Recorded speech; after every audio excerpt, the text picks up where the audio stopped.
Olá, estudante! Tudo bem com vocês? Eu sou o professor Vinícius, professor de Ciências e Biologia da Rede Estadual de Ensino. Estou hoje junto com a nossa amiga intérprete de Libras, Mariana. Olá, Mariana!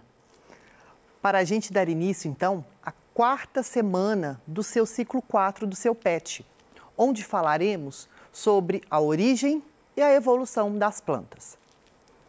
Na aula de hoje, nós vamos conhecer a diversidade do reino plant e compreender a origem evolutiva das plantas terrestres e conhecer as características comuns aos representantes do reino plant.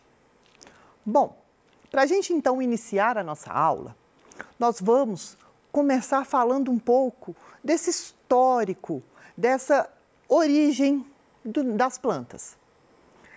Particularmente, eu sou muito fã das plantas. Acho elas fantásticas, por serem seres tão complexos e, ao mesmo tempo, tão simples. Eles realizam processos fantásticos e possuem estratégias adaptativas que conseguiram, então, que elas praticamente dominassem o ambiente terrestre. E nós vamos ver, então, nessas nossas próximas aulas sobre o reino plant. Bom, todas as plantas terrestres, elas vão descender de um único ancestral comum, que vai ser uma alga ancestral. Há alguns anos, a classificação das algas, elas eram incluídas no reino plant. Só que quando a gente vai, a partir do momento que a gente tem vários estudos, mais estudos sobre determinados assuntos, origens filogenéticas e comparação, nós conseguimos, então, isolar esses grupos e as algas, tanto unicelulares quanto pluricelulares, vocês viram aí na terceira semana do seu PET, elas são pertencentes, então, ao reino protista, por mais que elas compartilhem algumas características com as plantas terrestres. Então, nós sabemos que as plantas terrestres, que nós conhecemos hoje, elas vieram então de um ancestral comum que era uma alga. Essa alga era uma alga verde pluricelular. Nós sabemos então que as plantas e as algas, elas vão possuir algumas características comuns, como por exemplo, presença de clorofila A e clorofila B, que vão ser, então, essas substâncias responsáveis em captar essa radiação luminosa e, com isso, a planta consegue, essa célula vai conseguir realizar a fotossíntese. Elas vão possuir também carotenoides, principalmente o beta-caroteno. Elas vão possuir o amido como reserva energética, a parede celular de celulose, e vai possuir também semelhança entre o DNA das plantas e das algas verdes pluricelulares com o DNA dos cloroplastos, dos seus cloroplastos.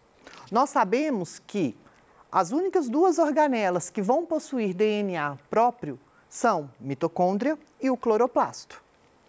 Nessa foto aqui, eu trouxe para vocês um exemplo de uma alga verde. Essa alga, ela é considerada a parente mais próxima das plantas terrestres que nós temos hoje. Nós vamos falar dela aqui agora. Atualmente, então, nós sabemos que um grupo de algas verdes aquáticas, que é aquela que eu mostrei a foto para vocês no slide anterior, chamadas de carales, são os parentes mais próximos das plantas. Então, essas algas, elas vão ser, digamos que, ter o maior parentesco com as nossas plantas atuais. Só que em um determinado momento aí da história evolutiva, esse ancestral comum, então, ele se ramificou, ele sofreu um processo de especiação devido a adaptações e tudo mais, que eles necessitavam para poder sobreviver a determinados ambientes, porque nós sabemos que a vida ela se iniciou na água. Depois, então, para essas plantas, esses vegetais, vamos falar, esses seres, melhor dizendo, para que esses seres, então, dominassem o ambiente terrestre, eles necessitavam, então, de algumas adaptações. Com isso, chegou a uma etapa, né, dessa história evolutiva, onde esse ancestral comum, essa alga ancestral, ela, então, deu origem a esses dois grupos. Ao grupo que vai dar origem ao reino das plantas e a esse grupo, então, dessas algas, das carales.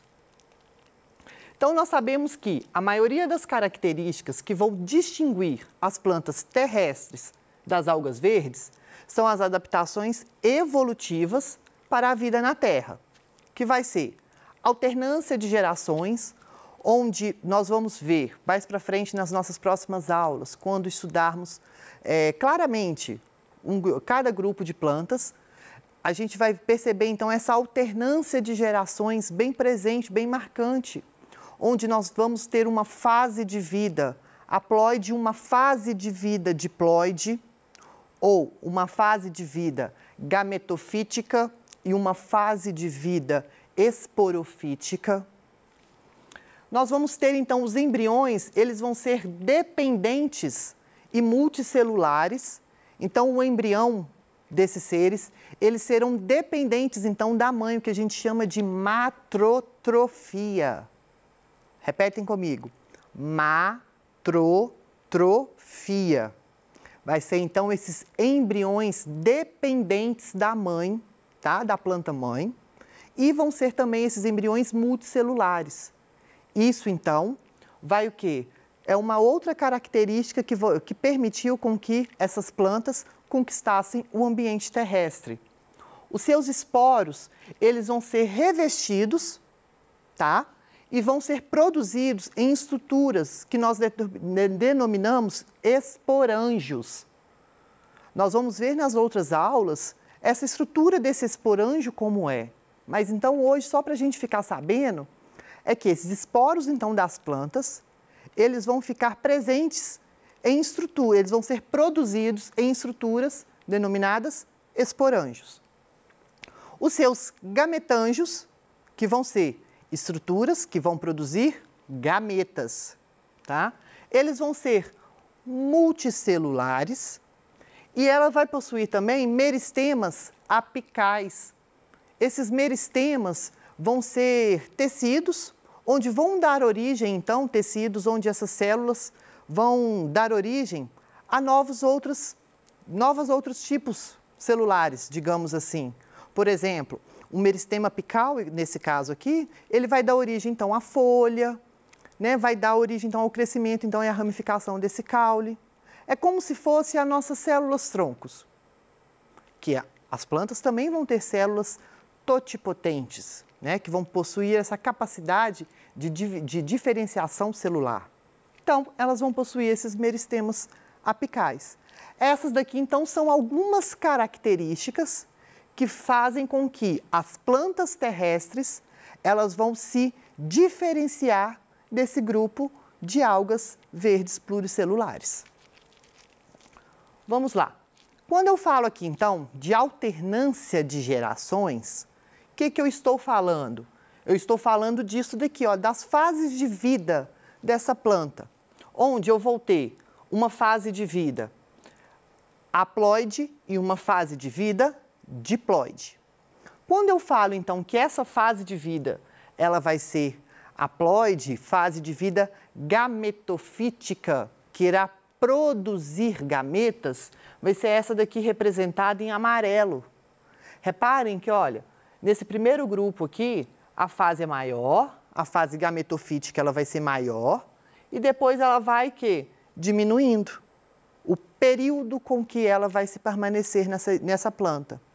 Enquanto a fase esporofítica, ela vai aumentando. Então, isso daqui significa a alternância de gerações. Nas próximas aulas, a gente vai entender melhor um pouco sobre isso. Então, hoje nós vamos só falar, então, de como surgiu esse grupo tão belo e tão maravilhoso que é o grupo das plantas. Bom, quais são, então, Vinícius, as características gerais do reino planta? Nós são, então, todos os seres pertencentes a esse reino são seres eucariontes, multicelulares, autótrofos, vão possuir tecidos verdadeiros, aí uma outra característica que as algas não vão possuir. Por mais que as algas são seres pluricelulares, igual a gente vê aí as algas verdes, até mesmo aquela alga que eu mostrei para vocês, elas não vão possuir o seu corpo diferenciado em tecidos, o tecido verdadeiro que a gente fala. Elas vão ser simplesmente consideradas como talófitas. Essas células, então, elas por mais que se assemelhem visualmente, elas se assemelham a um tecido verdadeiro? Não, são células que não são totalmente diferenciadas em tecidos. Então, as plantas vão possuir tecidos verdadeiros. Quando eu falo em matrotrofia, novamente, eu já expliquei o que é matrotrofia, que é uma característica exclusiva do reino plante, e elas vão possuir, então, amido como substância de reserva energética. Lembram-se que nós, animais, os fungos, vão possuir como substância de reserva energética o glicogênio. As plantas vão possuir o quê? O amido. Se aqui, então, a gente pegar essa árvore filogenética, então, acompanhar essa filogenia dessas plantas, a gente sabe, então, que nós temos aqui, ó, um ancestral comum, onde deu origem, o que a gente fala que são a origem dos cloroplastos, tá? Por endossimbiose primária.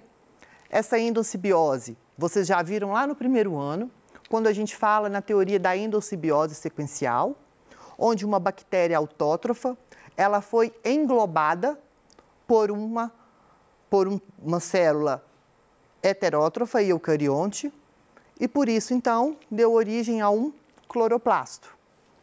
Feito isso, originou aqui, ó, algas vermelhas, algas verdes. A partir desse ponto, então, surgiu o quê? O embrião retido no gametângio, ou seja, ao embrião multicelular totalmente dependente do corpo da planta-mãe. Diferenciou-se aqui, então, nas primeiras plantas, nas briófitas. Depois nós vamos ter aqui, ó, presença dos vasos condutores de seiva, xilema e floema, permitindo, então, que essas plantas adquirissem um porte maior. Outro grupo de plantas, as pteridófitas. Depois, surgimento de semente, gimnospermas. Depois, presença de flores e frutos, angiospermas. Então, são alguns eventos marcantes aqui, então, que permitiram com que as plantas, elas conquistassem o ambiente terrestre. E reparem que esse ponto aqui, então, ó, esse ancestral aqui, a partir desse momento aqui, onde a necessidade de um embrião multicelular e revestido diferenciou-se em um novo grupo. Tranquilo? Vamos lá, então. Diversidade das plantas.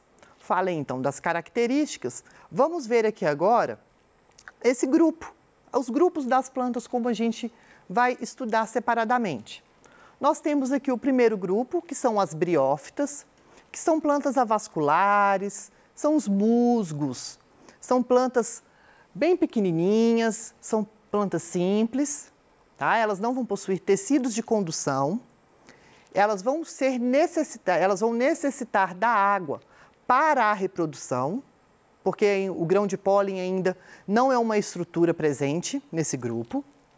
Depois nós vamos ter as pteridófitas, as nossas primeiras plantas vasculares.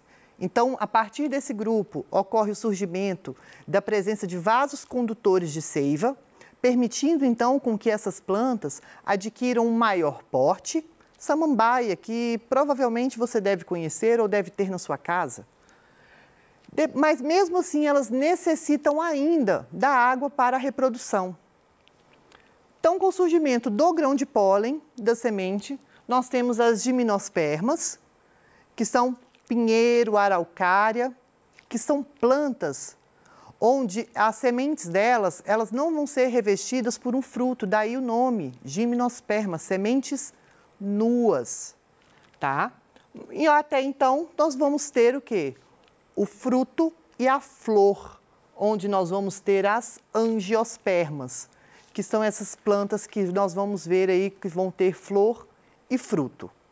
Bom, para a gente guardar isso, tem uma amiga minha, professora Marisa Moreira de Araújo, ela trabalhou comigo na Escola Estadual Pedro II, e quando a gente dividia a aula em laboratório e tudo mais, ela fez uma musiquinha muito interessante para a gente guardar essas características aqui, esses grupos vegetais. Vou cantar, ela é cantora, eu não sou cantor, vou cantar aqui para vocês, acompanhem comigo para a gente entender um pouco e conseguir guardar e assemelhar essas características desses grupos vegetais. Tranquilo? Quem aí já ouviu aquela música do Alceu Valença, daquela Morena Tropicana? Morena Tropicana, eu quero seu sabor. Então, vai ser nesse ritmo que vai ser. Então, começa assim. Lançar semente, brota flor e fruto. Angiosperma pode dominar a paisagem dessa nossa terra, pois tem vantagem para se adaptar. A flor é órgão para a reprodução, possui beleza e doce néctar também. Atrai insetos que passeiam pela antera, trazendo o grão de pólen para a fecundação. Atrai insetos que passeiam pela antera, trazendo o grão de pólen para a fecundação. Calma que tem mais. Então, aqui nós falamos das angiospermas. Do ovário surge o fruto, tão doce é seu sabor. Oi, oi, oi, oi, lá dentro tem semente, quem lança é dispersor. Oi, oi, oi, oi, mas o pinheiro só dá o pinhão. Semente nua não tem fruto, não. Gimnosperma, pólen voa ao vento. Araucária vem no pensamento. E a samambaia, tão bela de se ver, possui beleza. E a samambaia, tão bela de se ver, pteridófita, não posso esquecer. E o verde musgo, verde relva pelo chão, são dependentes da água para a reprodução. E o verde musgo, verde relva pelo chão, são dependentes da água para a reprodução. Olha só, então aqui a gente falou as principais características envolvendo esses grupos vegetais. Então, quando a gente fala dessas vantagens, o que isso trouxe de bom para o reino planta? Quando eu falo na fecundação interna, por mais que alguns indivíduos são ainda necessitantes da água para a reprodução, eles vão ter a fecundação interna dentro do corpo da planta. Vai que reduzir o número de gametas e eu vou ter então uma maior chance para a reprodução. Quando eu falo dos vasos condutores, essas plantas então, elas vão possuir o que? Um maior porte, elas vão conseguir ter um maior porte. A semente, ela vai dar o quê? Proteção ao embrião, vai nutrir esse embrião e também é um método de dispersão desse embrião, igual a gente vai ver. Quando eu falo do grão de pólen, o grão de pólen, ele vai, além de reduzir o número de gametas, né, que a planta não vai precisar de gastar energia para fazer mais gametas, vai o quê?